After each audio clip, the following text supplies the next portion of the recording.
Everett from New Perspectives, and I'm the author of the 10 Truths books. And I want to talk to you about change. Change in our business and our lives, change. It's a topic I'm passionate about, and I want to take a few minutes of your time. So, I'm a coach, and most people think of coaches as people that help their clients set goals and achieve those. Right? That's what we normally expect, except I don't. I don't believe in goal setting anymore. Let me explain. So I work with people who want change in their business and their lives, and most of us really want change from time to time. But deep down, most of us would really rather just go shopping for change.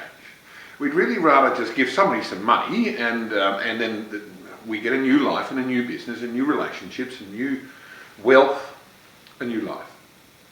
10,000, 20,000, 50,000, who cares, right? I mean, it's cheap at any price if it buys you a new life and a new business, new relationships, wealth.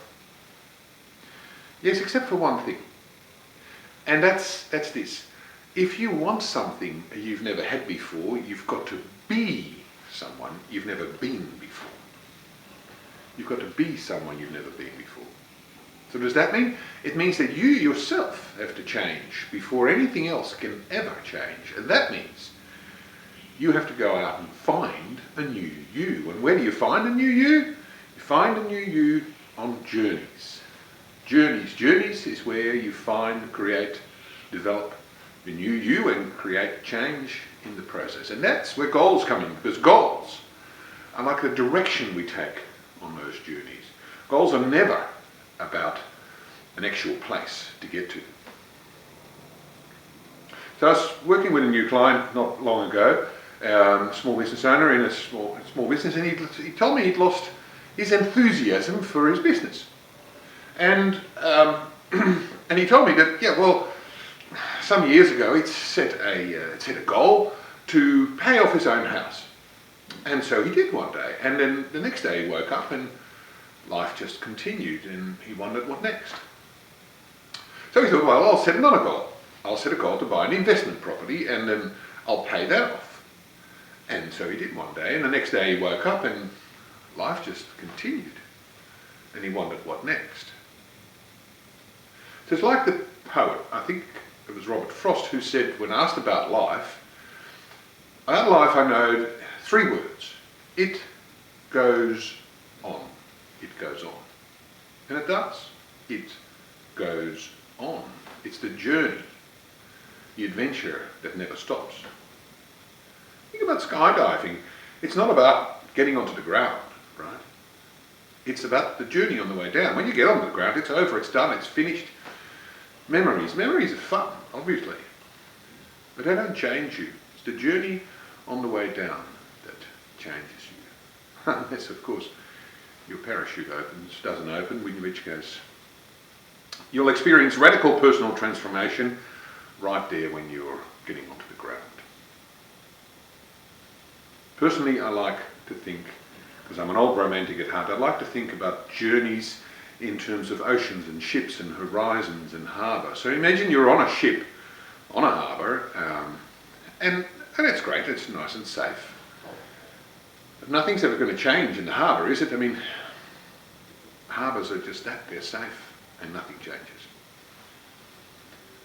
So if you want to change something, you have to push off, you have to leave the harbour, you have to get out on the ocean, you have to set a course, and you have to go for the horizon and not come back. And that's the goals, right? That's your goals are that course, the course that you set, the compass course you set to head across the ocean. We're heading northeast, and then, we come across a reef, then we have to adjust our course to continue the journey, but we're heading northeast to start with. So, what does that mean? Why am I telling you all this? Because, do oceans get uncomfortable? Sure, they do. It always gets uncomfortable on an ocean. I've been on a number of ocean voyages myself, and I know it gets uncomfortable, and I know it gets scary from time to time, and unexpected things often happen, and then we do have to adjust our course. So what does that mean? Why am I telling you this? Well, see, I think most of us spend too much time, too much of our lives in the harbour. Sure, we go on a nice sunny Sunday morning, we might poke our heads out our nose out the heads a bit and have a look at the ocean and the horizon and sniff the sea air and imagine what it might be like out there. But then after lunch, we'll go back in the harbour, and change is mostly something we dream about. But it doesn't have to be that way. It doesn't have to be that way.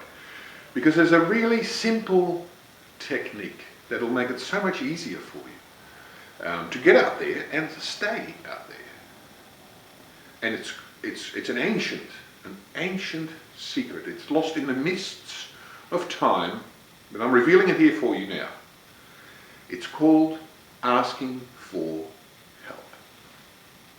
Find someone you trust and who has your best interest at heart, and ask them to come on the journey with you. Why?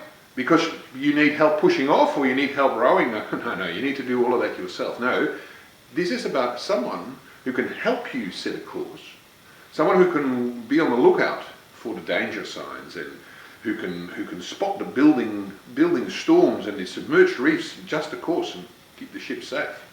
Someone who will stop you rowing around in circles and rowing back to shore, and someone who will know when to tell you to row and row hard and when to just let the wind push you for a while. That's why you want to ask for help. That's why you want someone on board, not because they're going to have great secrets and magic for you. You want someone on the journey with you. And then at the end, you get to your goals and you get to the end of the journey, and well, remember, the goals are just a direction. You will get to a next harbour, but the harbour will be another just stage in the journey. Nothing will happen in that harbour either. You have to push off again. And it's because the journey goes on. It always goes on. And it's really important to recognise that, because it doesn't arrive in a nice package with a nice ribbon and a price tag. You can't buy it. You never can. So if you want your life to be, in your business, in your relationships, in your wealth, to be something different in 2016 and beyond, find someone you trust and sit down with them and explore with them if they want to come on your journey with you. And if they do and you're ready, then push off. Get out on the ocean, set a course, head for the horizon, and above all, do not come back. There is no other way, I promise you. As I said before, I'm the author of the 10 Truths books, and you can download them for free on this website. Follow the links, any one of them. And as it happens, I'm one of those people who goes on journeys with my clients and goes out on the adventure. So if you're interested in talking to me about coming on your adventure with you, I'd love to have the opportunity. Speak soon. Thank you.